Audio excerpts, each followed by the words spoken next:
joining us right now, Slim Scotty himself, as Mike called him because he could not remember his name.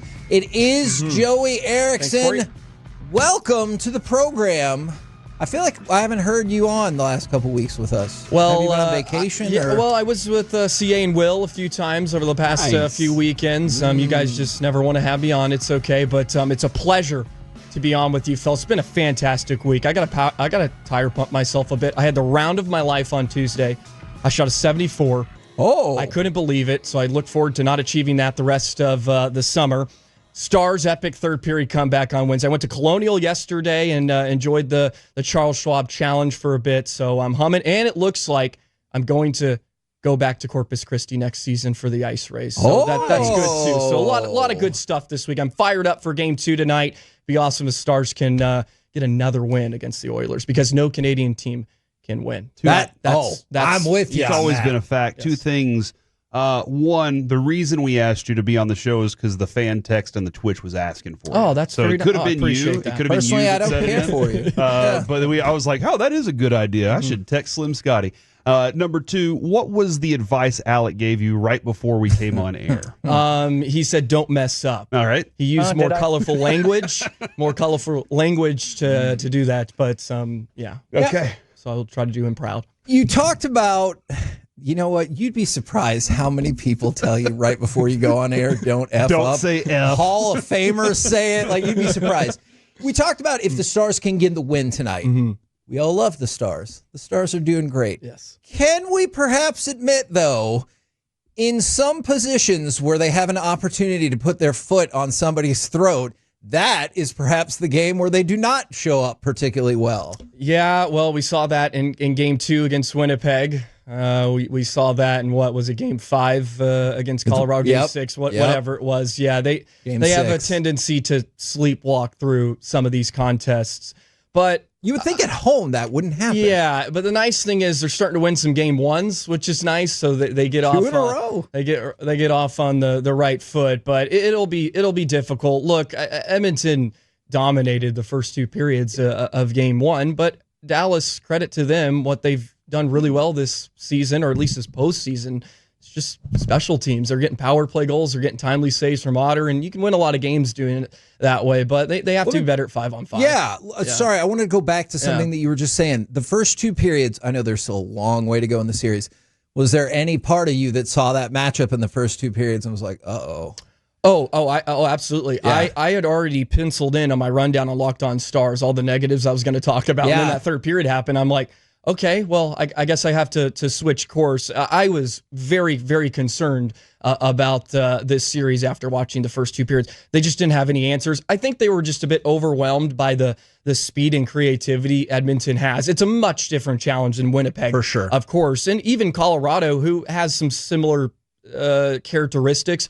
But the amount of plays and creativity Edmonton plays with and the speed is second to none.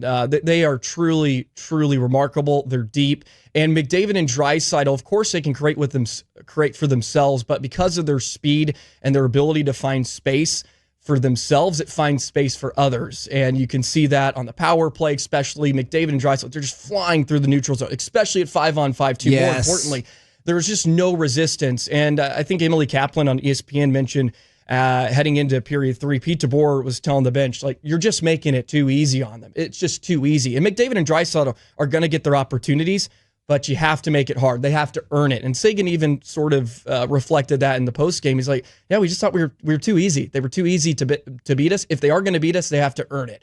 And they got some help from special teams. Yeah, they got absolutely. them 3 power plays, and they capitalized. Corey has brought up my favorite point of this series and maybe this whole postseason is I forgot how much I hated hearing Draisaitl's name.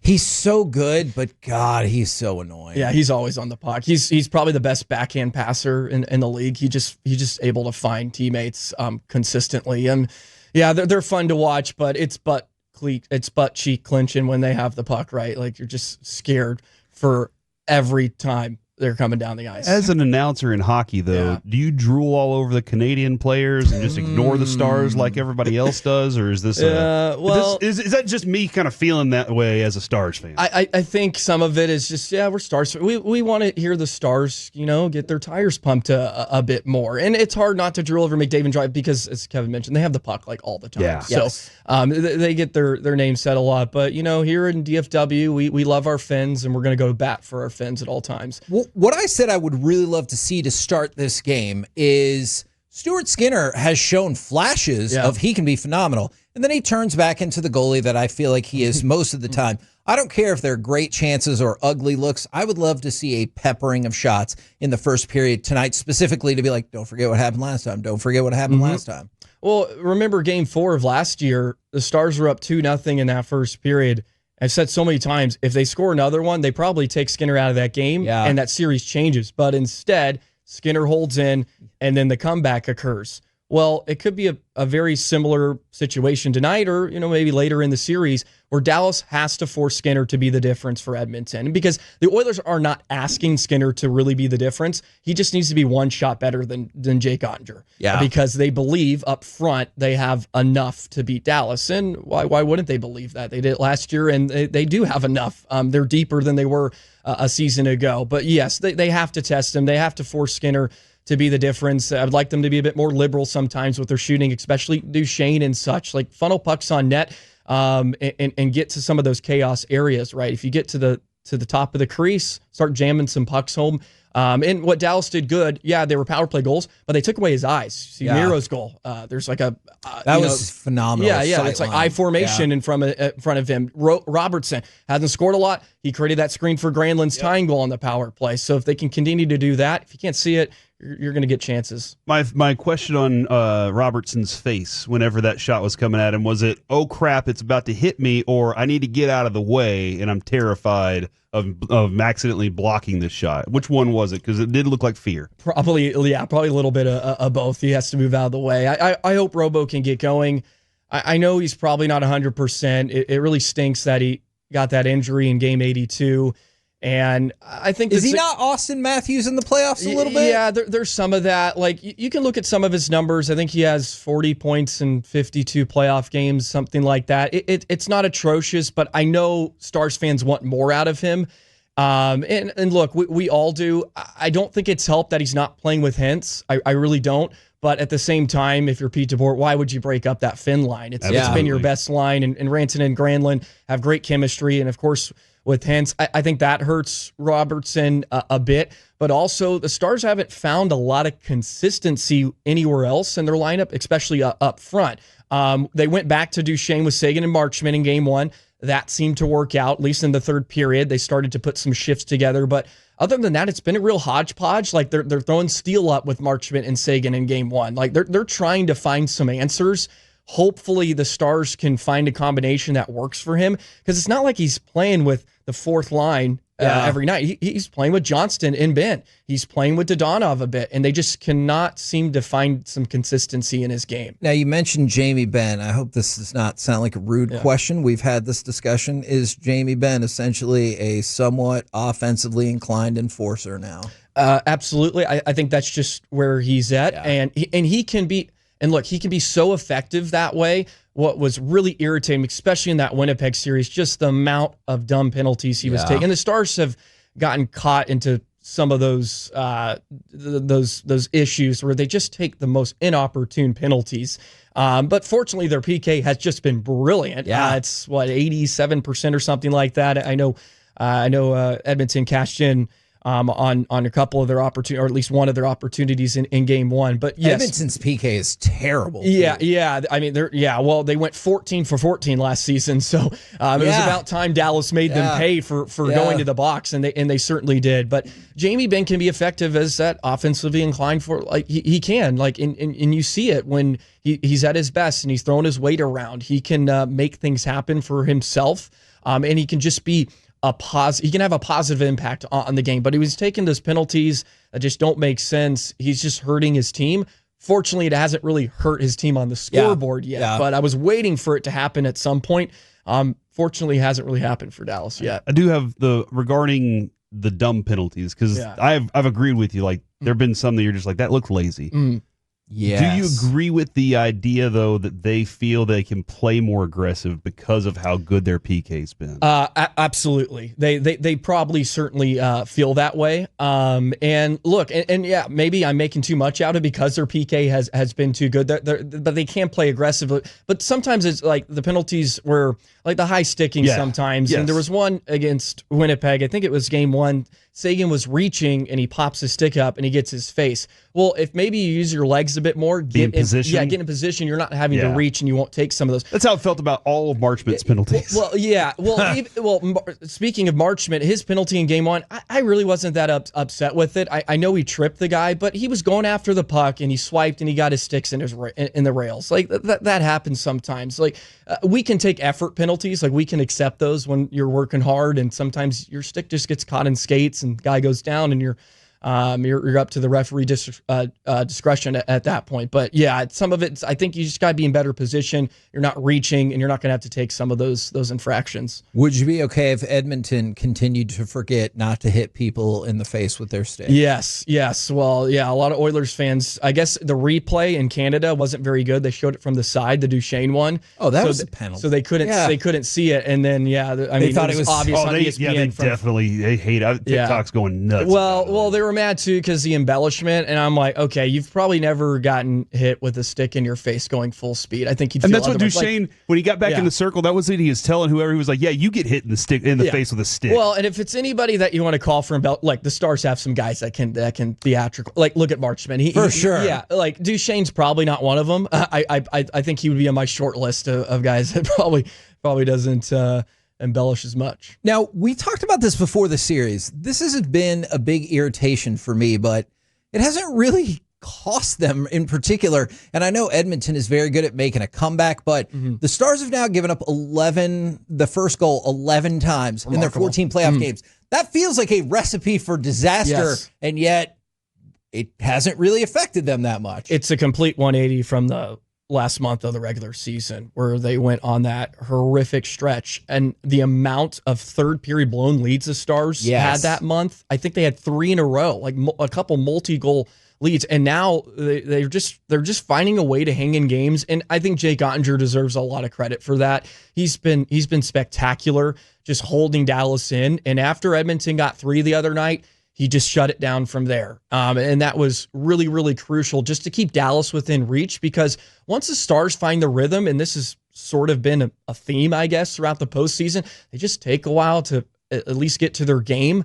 And once they did, and they got some help, of course, with the penalties, they were able to take control and really put the pressure on Edmonton. Does Ottinger need the cup, though, to truly be accepted as an elite goalie? It feels like he certainly will. Here, at least in DFW. Because he shows flashes of being elite all the time, but I feel like usually it comes back to, well, you didn't get the job done when we needed it. Yeah, he's going to have to at least win the ultimate prize, and I think he's good enough to do that. We had this conversation last year. He's one of the better goaltenders remaining. He's second, probably. I don't think that's even arguable behind Bobrovsky. Florida. Bobrovsky's incredible. If there's one goaltender you want to have to win a game at this point, it's probably him, but Otter's right up there, and I've made this comparison. He's sort of the Dak Prescott a bit of the Stars, where either you're not happy with him or you're just over the moon about him every single contest. But he's better than Dak, though, right? Well, I think that's safe to say, right? He's been to 3 conference. He's been to 3 straight conference finals. Good point. Yep, valid. Like he at least is getting there. But I mean, look, the team in front of him is spectacular. But Jake Ottinger has done a lot of heavy lifting this season. Deserves a lot of credit for where the Stars are. And he was fantastic. And he just outdueled the best goalie in the world the past 2 years in Hellebuck. Yeah. And it wasn't particularly close. He was much, much better, in my opinion. So, but yeah, he's going to have to lift Lord Stanley, and that's okay. If that's what he has to do to get credit, we like our champions. Similar question here, and I've gotten a lot of pushback on this. I say Pete DeBoer needs to do the same thing to be truly a great coach. Yes. Not just a very good coach. No, I would agree with most of that as well. Now, I'm going to throw this out here because it was really interesting. I saw the NHL posted this video of Paul Maurice and him. I don't know if you've seen it. It's called Coffee with Coaches. I really encourage you to go look it up. It's on the NHL YouTube page. And they've gone way back. They played junior hockey together, and they've gone through this whole journey together. They're just great friends. They have great respect for one another. And they'll see each other in a couple weeks. Yeah, exactly. But this is where I got really excited listening to this. For whatever reason, Paul Maurice for the Florida Panthers has just done everything a year earlier than Pete DeBoer, whether it's having kids, whether it's getting married, whether it's winning Lord Stanley Cup. Oh, which they did last year. I'm sitting there just getting giddy. I'm like, oh my God, this is our time. We're going to win. Although it doesn't look like anybody can beat Florida 4 times, let alone once, I'm getting really giddy watching this. So, but yeah, I mean, to be considered really great, he's going to have to do that. And what is his? He's always had the knock that he can't finish. Yeah. He can't get across the finish line. But he deserves a lot of credit for where Dallas is too. I mean, the amount of injuries they went through. I totally agree. At one point, I think they had 7 rookies in the lineup. Like, it hasn't been smooth sailing for DeBoer this year like it was a year ago where they really didn't have any injuries. Like, they've had to deal with a lot, and he's found a way to get this team into the top 3 of the Central. They didn't really have to worry about the playoffs again. They just kind of cruised in. Of course, they had to do it without Miro.